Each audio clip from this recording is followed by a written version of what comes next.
Bueno, la intención de este video es que ustedes observen lo que vieron en la práctica 4, que es el control de tiristores con el M324, ¿sí? Lo último que vimos, aprendemos a utilizar las librerías de SR, vamos a utilizar una librería del MOOC y la librería o modelo del M324. Entonces aquí ya está todo, ya nada más lo ejecutamos, lo abrimos y aquí está. Es un circuito demasiado complejo, pero aún así está relativamente sencillo y está diseñado para ustedes. Bueno, este es un circuito de alimentación de control de SRs o PWM realimentado. ¿Por qué realimentado? Porque con este autoacoplador nos va a permitir aislar la parte de potencia con la parte de control, pero nos va a permitir censar la parte de entrada, ¿sí? La parte de potencia, que es la que alimenta también al SR. Entonces esta parte de potencia lo que nos va a permitir es que, como está sincronizada con esta señal senoidal, es como si estuvieran prácticamente conectadas igual, ¿no? Entonces esta señal es de 60 Hz, acuérdense, en México valores RMS 130 volts, 180, 179.99 volts de amplitud o de valor pico, 60 Hz y offset 0, delay o retardo 0 y desfase 0, ¿no? Si nosotros lo que hacemos aquí es un rectificador de onda completa, al rectificar la señal de onda completa, entra o delimita por esta resistencia y nada más va a permitir que esta señal de onda rectificada, porque este autoacoplador es como un LED, nada más prende en un solo sentido, o sea, no, en el flujo negativo no prende. Entonces nos va a permitir que se esté prendiendo y apagando o atenuando de acuerdo a la forma de onda de voltaje y de corriente de esta fuente.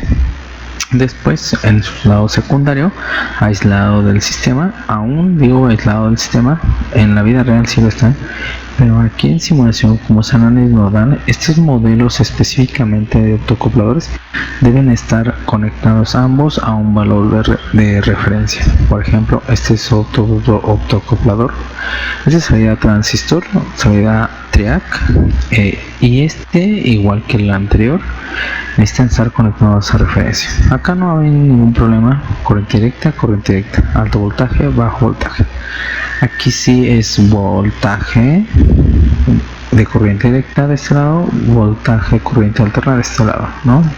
Entonces si pongo una resistencia de 5 megas, si yo pusiera una resistencia de tierra, habría aquí un corto, ¿no? O sea, se va a tierra y no activa nunca el SR. Entonces, una resistencia muy grande, ¿sí?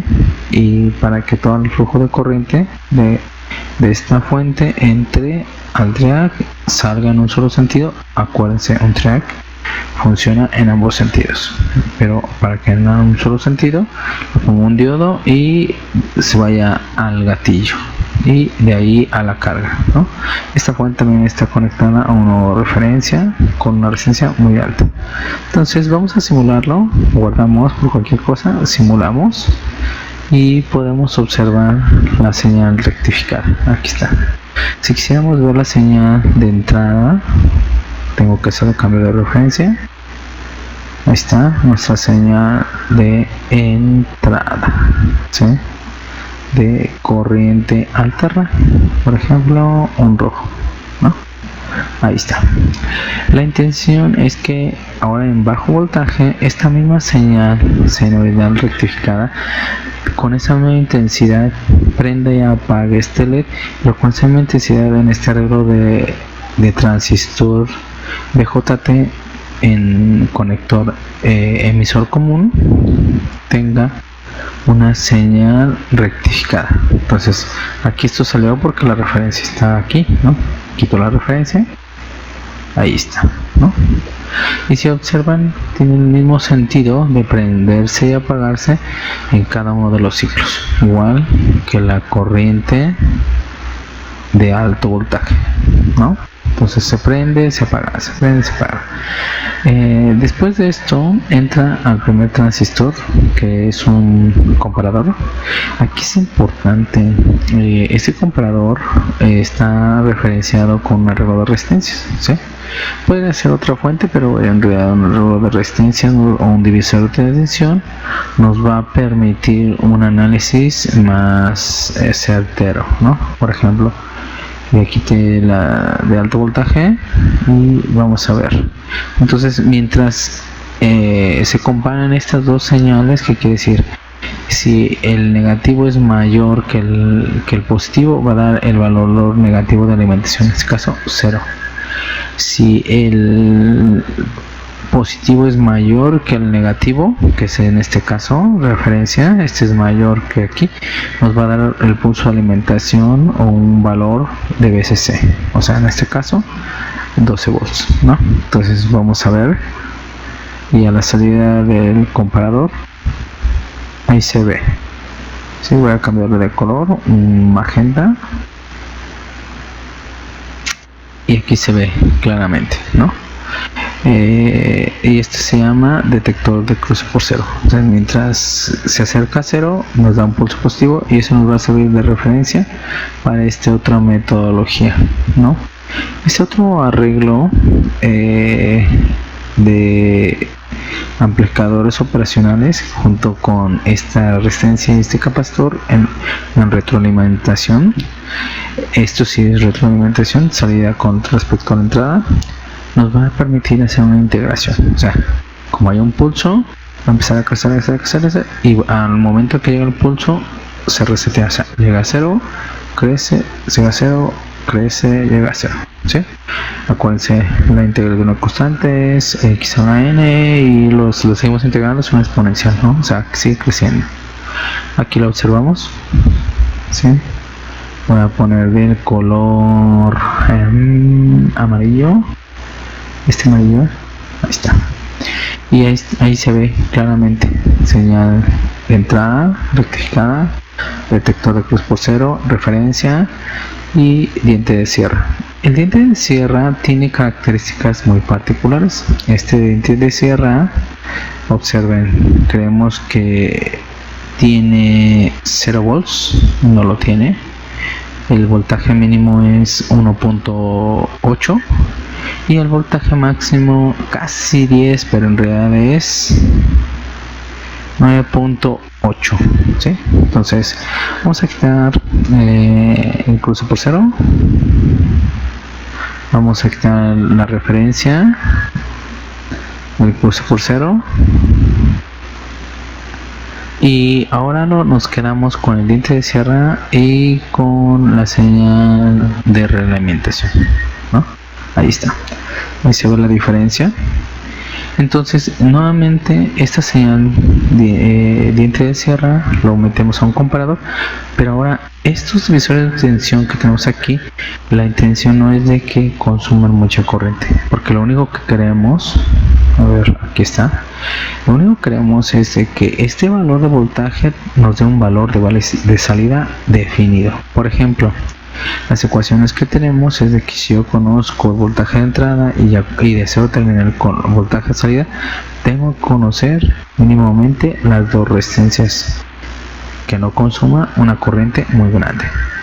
Si yo conozco el voltaje de entrada y conozco los valores de resistencia, podría yo determinar a qué voltaje de alimentación con este arreglo de resistencias puedo obtener este voltaje de salida. Si yo conozco voltaje de entrada y voltaje de salida y el valor de la resistencia R2, yo puedo encontrar el valor de la resistencia R1, ¿sí? Para que me dé este voltaje de salida. Si yo conozco la resistencia R1 y conozco el voltaje de salida y el voltaje de entrada, yo puedo obtener R2, y ya con eso yo podría meterlo a un sistema de ecuaciones o método numérico Java, MATLAB, Octave, algún lenguaje que me permita hacer de manera de ingeniería más fácil, ¿no? Que hice lo que ustedes quieran y meto mis ecuaciones correspondientes y puedo obtener los valores que yo quiera, ¿no? Y volverlos a recalcular las veces que yo quiera, ¿no? En este caso, si yo llego a este divisor de tensión o de referencia, lo llego arriba de 10 volts, voy a tener un 0 a la salida, ¿sí? Por ejemplo, ahorita vamos a ver dónde está. Aquí está, ¿no? Estaría aproximadamente, si no me equivoco, como un poquito como la mitad, ¿no? Y vemos la salida del PWM. Aquí está. Vamos a poner otro color, vamos a poner un color magenta. Ahí está, ¿no? La roja, diente de sierra, la azul, nuestra referencia, y aquí está. Prácticamente como que la mitad está abajo, está en 0, y la otra mitad está cerca de 12 volts, ¿no? 11 punto y fracción, ¿no? Y con esa cantidad de voltaje y energía prendo este LED, ¿sí? Entonces, si yo prendo este LED con esa cantidad de energía y entra este triac va a alimentar al gatillo de esta fuente que también está flotada, ¿sí? Entonces, para ver la respuesta de la señal, tengo que cambiar la referencia. Voy a quitar esta, ¿sí? Para que se quede, voy a quitar voy a dejar estos dos. Obviamente aquí estamos hablando que son 180. Aquí está, señal sinodal. Y si yo veo en la carga, ahí está. Vamos a ver de otro color, al azul que acabo de borrar, azul cielo. Ahí está, 90 grados de un rectificador de media onda. Entonces, si yo voy a quitar voy a quitar ¿sí? Y me quedo otra vez con las que tenía. Si yo pongo a voltajes menores a 1.2 o 1.08, voy a tener un pulso constante, ¿no? O sea, un pulso constante o un PWM al 100%. Vamos incluso a hacer un truco ahí y puedo conectarlo directamente a tierra, ¿no? Y corremos, guardamos por cualquier cosa y corremos. Ahí está. Incluso nuestro valor de referencia, si lo quiero censar, no aparece, ¿no? Entonces aquí sería la parte más básica de este control. Yo les pido saquen valores RMS, valores promedio, como son la forma de onda, y para nuevamente este divisor de tensión modificarlo, estas son sus ecuaciones. Y si no, busquen en sus libros de circuitos 1 y 2 y les va a servir de mucho. O sea, este es un sistema multidisciplinario de las primeras áreas de ingeniería electrónica y eléctrica que necesitaba todo este tipo de estudio. Entonces, no es tan complejo ya cuando lo analizamos por partes, ¿sí? Al principio que vemos, es un chorizote electrónico, ¿no? O sea, hay muchos elementos, pero ya no. Entonces, tiene cada elemento tiene su razón de ser, porque una resistencia de 1 kilo, que tiene que ser igual, esa resistencia de 1 kilo, el capacitor para el crecimiento exponencial, esa resistencia de 1 kilo con el comparador, y lo más importante, no olviden realizar su divisor de tensión, conociendo R1, R2 o conociendo B1, B salida, B entrada, B salida. Ya saben, B de entrada en este caso son 12 volts, ¿sí? Y el voltaje de salida no tiene que ser mayor para que sea 0, ¿sí? A 10 volts o menor a 1.8 para que sea constante, como en este caso, ¿no? Entonces, gracias, es todo de mi parte, espero les sirva. Suerte, bye.